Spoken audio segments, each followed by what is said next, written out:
Welcome. I'm your host, Paula Scatoloni, the founder of Transformative Harmonics, a podcast that offers listeners a synthesis of ancient wisdom and modern science.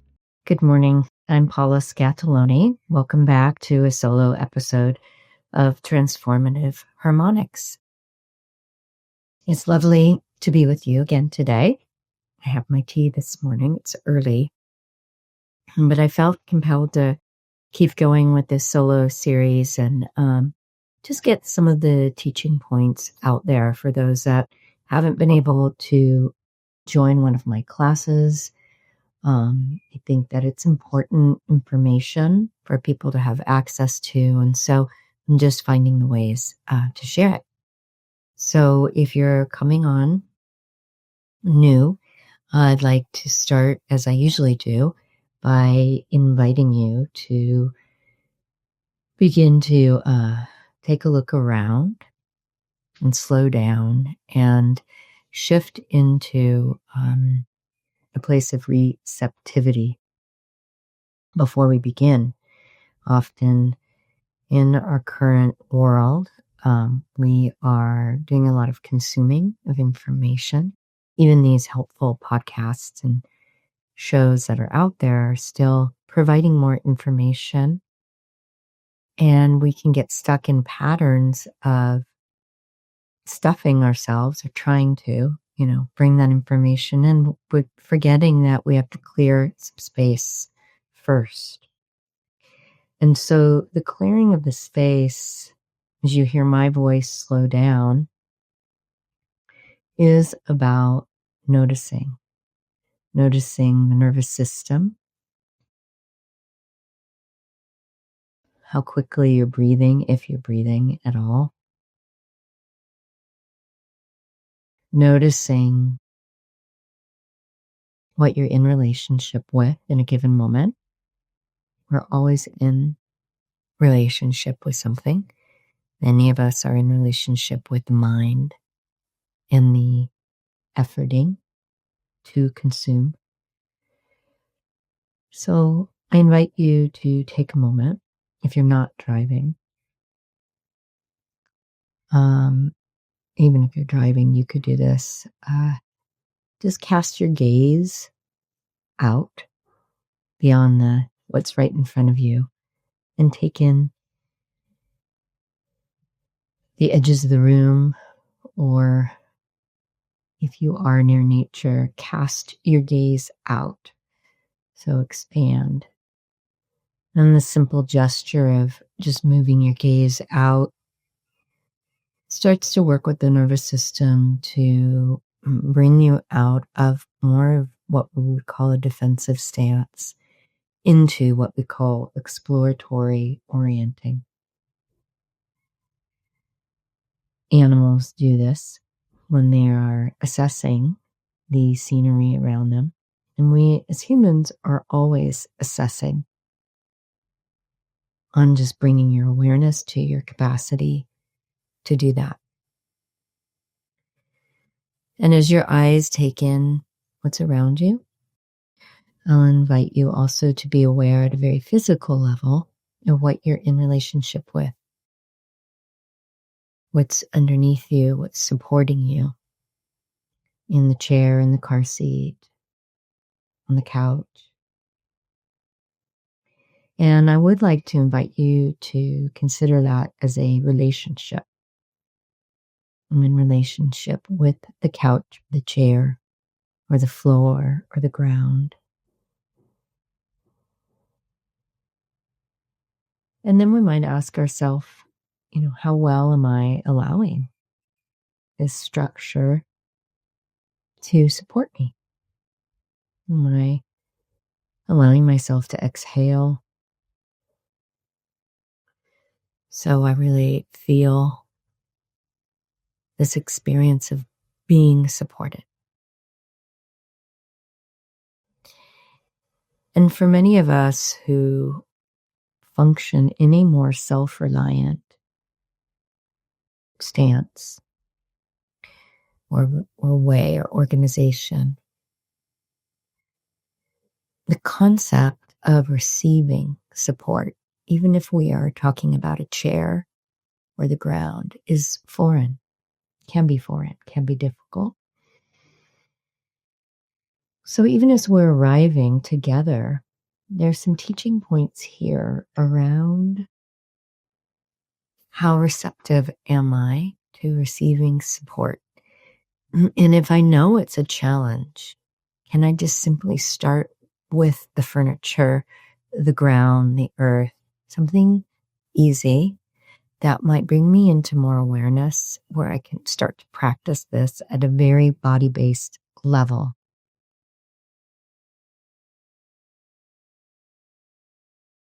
And you'll notice as I speak to you, my voice moves from the slower pace and moves up and down in my inflection.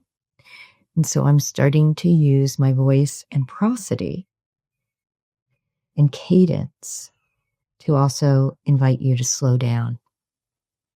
And this is also something you can pay attention to for yourself or for any conversation that you have. These are all very natural ways that we can use the organicity of our own system, our internal system, to cultivate more regulation for ourselves. These are our internal computer program.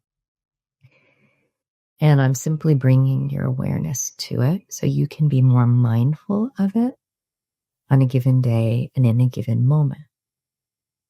Now, those of us that are practitioners of body-based methods, or if you have a foundation in being aware of the nervous system, it simply becomes a way of life. For the average person, it's something that needs to be cultivated over time. So we didn't start with this capacity unless we were trained as sometimes athlete or dancers or people who need to know at a very deep level what a particular muscle or aspect of the body is doing. Maybe a body worker, yeah. So we're drawing from many of these fields to learn how to be more masterful, have mastery over how we use our body and how our awareness of our nervous system and how it can influence us and support us. So with that comes a very also simple and profound teaching that for me came through my study of somatic experiencing when I started in 2013. And it's simply that one of the major things we're learning in our evolution of consciousness is that we as humans have very little capacity to tolerate emotional states. Even those of us who may call ourselves providers are being stretched and asked to be more embodied in our roles and to study how we contract against life. And given the state of the world right now, there's a lot of opportunities for contraction. Now, one of the tools I use in my class a lot is this. It's called a Hoberman sphere. And it opens and closes by simply pulling it. I like the tool because it gives us an example of when I'm talking about contraction, I'm talking about a state of stuckness in the organism of the human body or in the mind. Your beliefs can be contracted, or in the self. You're pulling back and keeping yourself small. Okay, these are all contracted states. when we move into what the word right now you're probably hearing a lot is heart coherence or heart centered, or tapping into what we would call our sacred intelligence, which is a heart-led path. We're being invited into states of expansion. Okay. These states, which in internal family systems we may call compassion, confidence, connectivity, curiosity, are all expanded states of consciousness. So we're being invited to cultivate that within ourselves and to utilize our capacity to find those states and to bring those to the places where we are contracted. Now, what causes contraction, as I mentioned earlier, contraction can be a contracted thought, such as, I don't like this. This shouldn't be happening. Or something is good or bad. Or something's wrong. Or can be beliefs that we have about ourselves that leave us in states of contraction. I'm alone. I'm powerless. I'm overwhelmed. These are contracted states and thoughts together. And in these contracted states and thoughts, the body, the physiology, is functioning in what we would identify as states of fight, flight, or freeze. Freeze being the most extreme. And when you can function in freeze, it doesn't mean that you're not functioning. You can function in it. What that looks like is that state of separateness that you might feel is experienced as a disconnection from yourself. I'm disconnected from my emotions. I don't have emotions. I don't have reactions. I don't cry. Or I feel numb. Or I feel tired. Right? I look around at what's happening in the world and I just feel tired. Maybe I feel some overwhelm, which is more a fight-flight reaction. And then at some point I shift into, I'm just tired. And so that it shows up in the physiology that way. It shows up as, I don't really know if I'm hungry or full. I don't really have cues for my hunger. Or I have a lot of physiological reactions to anything that I put in my system. My system doesn't know what to do with the external environment, and it's coming in, whether that external environment is food, whether it's technology, whether it doesn't know how to respond to it because it's on overload all the time. So I'm having physiological reactions, and symptomology is a reflection of that, what's called the allostatic load. So these are kind of concrete ways to explore for yourself and start asking that question, am I in a contracted state and do I have these moments of expansion? Now in somatic experiencing, those moments of expansion, we call them resources. Those can be external resources, things that you do that create states of expansion, like something you engage in that really brings you into a state of flow or joy or peace.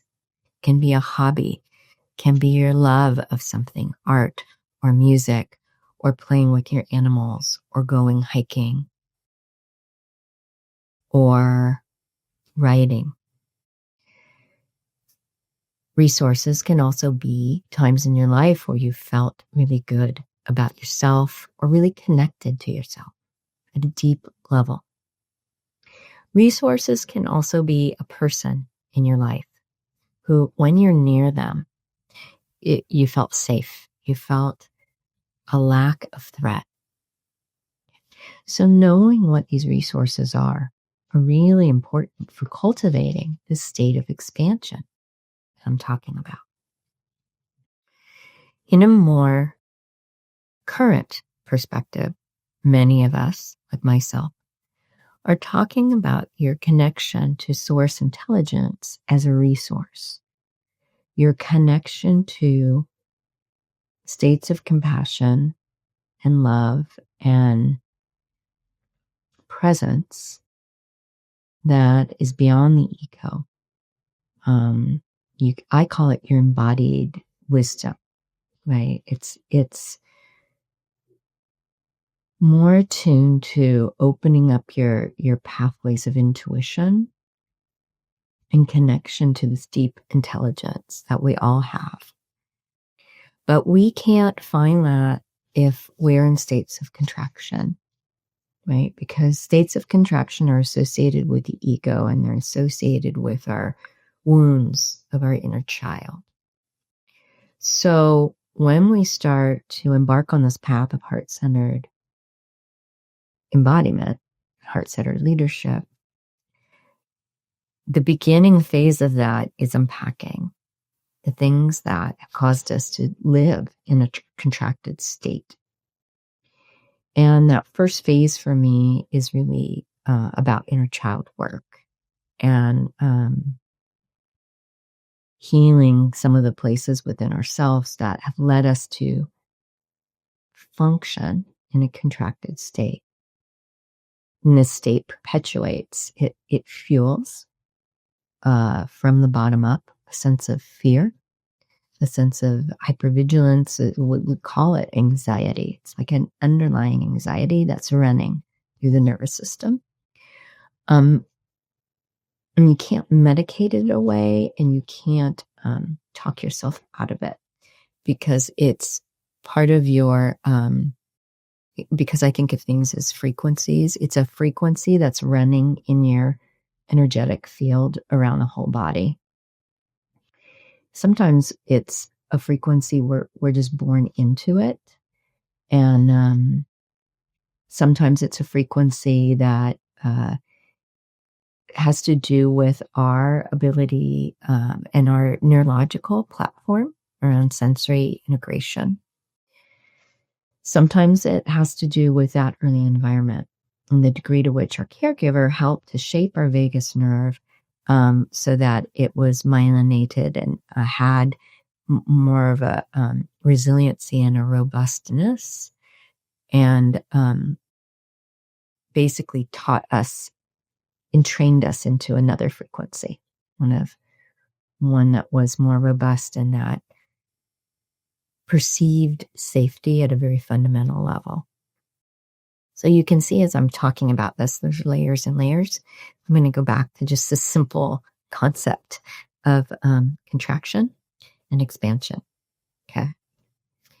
So to leave you, why am I talking about this? I think it's important as you're entering your journey, you're thinking, okay, well, where am I on this journey?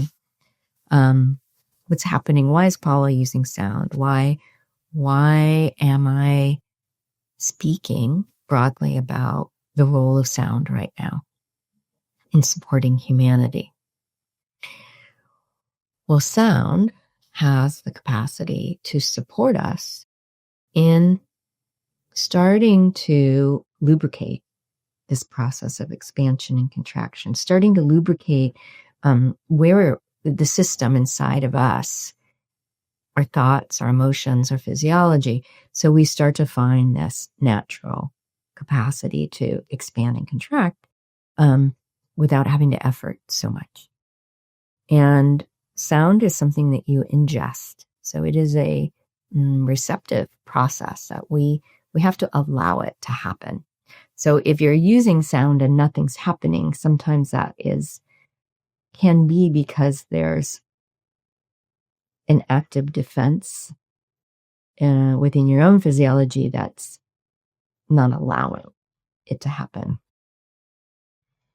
And then we'll see a lot of reactions to sound when that happens.